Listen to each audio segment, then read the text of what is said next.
Hi everyone, welcome back to my channel Rudra education. हमें आपका फिर से एक बार स्वागत है। जैसा कि आपको पता है ईएमआर टायर सेकंड के आपके एडमिट कार्ड आउट हो चुके हैं। इस वीडियो में हम डिस्कस करने वाले हैं कुछ विशेष स्ट्रेटजी को, जहाँ पे आप उसको फॉलो करते हैं तो आपके नंबर इंक्रीज होंगे और आपको एग्जाम हॉल में बहुत हेल्प होने वाली है। तो चैनल से जुड़ जाइए। जो भी पहली बार विजिट कर रहे हैं वो चैनल को सब्सक्राइब कर लें ताकि उनको ऐसे ही अपडेट मिलती रहे। तो आपको जैसे कि पता है कि 23 मार्च से आपके ईएमआर टायर सेकंड के एग्ज़ाम होने वाले हैं। तो जो भी कैंडिडेट इस एग्ज़ाम में बैठने वाले उनके लिए बहुत ही बड़ा दिन है। ठीक है, तो इसमें हम डिस्कस करेंगे आपके ऑब्जेक्टिव और डिस्क्रिप्टिव सेक्शन को आपको किस तरह से हल करना है, और मिनिमम टाइमिंग के बारे में भी डिस्कस करने वाले हैं। तो चलिए वीडियो को हम आगे बढ़ाते हैं। तो जैसा कि आपको पता है कि ईएमआरएस में आपके दो सेक्शन आपको देखने को मिलते हैं। एक आपका सेक्शन ऑब्जेक्टिव होता है, दूसरा आपका सेक्शन डिस्क्रिप्टिव होता है। जो ऑब्जेक्टिव सेक्शन होता है वो आपका एमसीक्यू बेस्ड होता है, और जो डिस्क्रिप्टिव सेक्शन होता है वो आपका राइटिंग बेस्ड होता है। ऑब्जेक्टिव सेक्शन के आपको 40 क्वेश्चन देखने को मिलते हैं, और वहीं पे अगर हम डिस्क्रिप्टिव सेक्शन की बात करते हैं तो यहाँ पे आपको डिस्क्रिप्टिव सेक्शन के 15 क्वेश्चन देखने को मिलते हैं, जो कि टोटल अगर आपके क्वेश्चनों को देखा जाए तो 55 क्वेश्चन आपके होते हैं। जहाँ पे जो 15 क्वेश्चन होते हैं आपके वो 4 मार्क्स के होते हैं। ये मतलब 40 और 60 मिलाकर के आपके 100 नंबर का आपका पेपर फाइनली होता है। इसी पेपर पे आपकी फाइनली मेरिट लिस्ट तैयार की जाती है। तो इन क्वेश्चनों को सॉल्व करते समय आपको कुछ विशेष स्ट्रेटजी को फॉलो करना होगा ताकि आपको एग्जाम हॉल में नंबरों में कोई दिक्कत ना जाए। तो सबसे पहले आपको क्या करना है, आप ऑब्जेक्टिव सेक्शन को उठाइए। ऑब्जेक्टिव सेक्शन को आप जो ही उठाते हैं तो आपको सारे क्वेश्चन रीड कर लेने हैं। सारे क्वेश्चन रीड करने के बाद में आपको जो भी 40 क्वेश्चन है जल्दी जल्दी से रीड कर लेने के बाद में फाइनली आपको दोबारा से उनको रीड करना है, और आपको जो भी बेस्ट आंसर लगता है ओएमआर में वो फिल करते जाना है।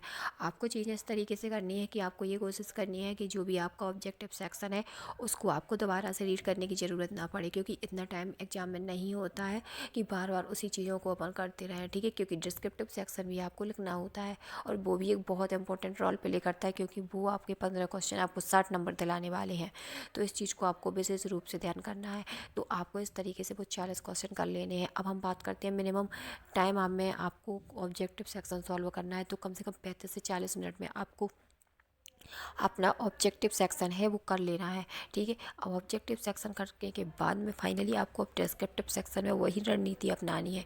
डिस्क्रिप्टिव सेक्शन के जो 15 क्वेश्चन हैं आपको पूरे रीड कर लेने हैं। उनमें से कुछ एक क्वेश्चन ऐसे होंगे जो आपको बहुत ज़्यादा या बेस्ट तरीके से बनते होंगे। ठीक है, तो आपको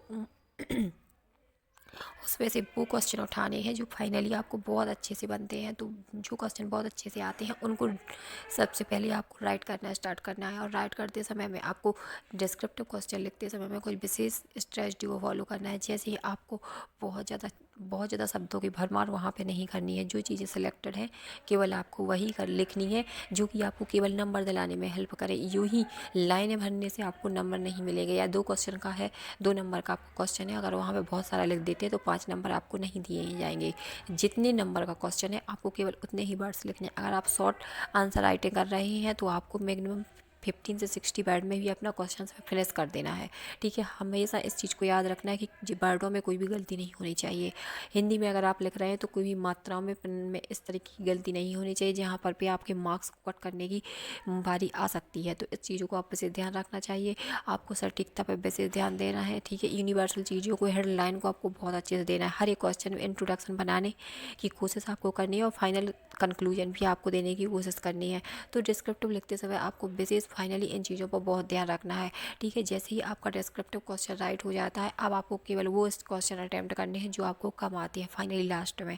ठीक है, उन क्वेश्चनों को अटैम्प्ट करना है। ठीक है, फाइनली अगर हम देखें तो आपको 8 से 9 मिनट में एक क्वेश्चन आपका हो जाना चाहिए। इससे ज़्यादा टाइम आपको नहीं लेना है। ठीक है, अब इसके बाद में आपका अगर हम ओवरऑल टाइम देखें डिस्क्रिप्टिव क्वेश्चनों के लिए तो 125 से 140 मिनट में आपके क्वेश्चन आपको अटैम्प्ट कर लेने हैं।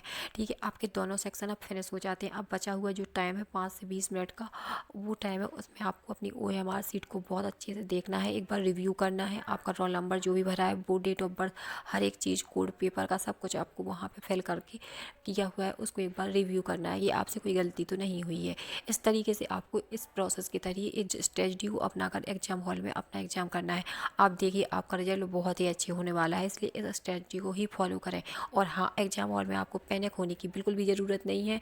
अगर आपने शुरू में पैनिक होगा तो आपको आती हुई चीज़ें भी नहीं बनेंगी, इसलिए पैनिक होने की ज़रूरत नहीं है। आपको बहुत अच्छे से शांत मन से अपने एग्जाम हॉल में अपना एग्जाम करना है। तो EMR स्टार सेकंड से जुड़ी हुई यही एक लेटेस्ट अपडेट थी, जहाँ पर मैंने आपको कुछ विशेष स्ट्रेटजी को डिस्कस करने की कोशिश की है, विशेष टिप्स को बताया जो आपको परीक्षा हॉल में शायद हेल्प कर पाएँ। तो रुद्रा एजुकेशन चैनल को आप प्लीज़ सब्सक्राइब कर लें, ताकि आपको ऐसे ही अपडेट मिलती रहे, ऐसे ही टिप्स मिलती रहे। तो प्लीज़ सब्सक्राइब करें।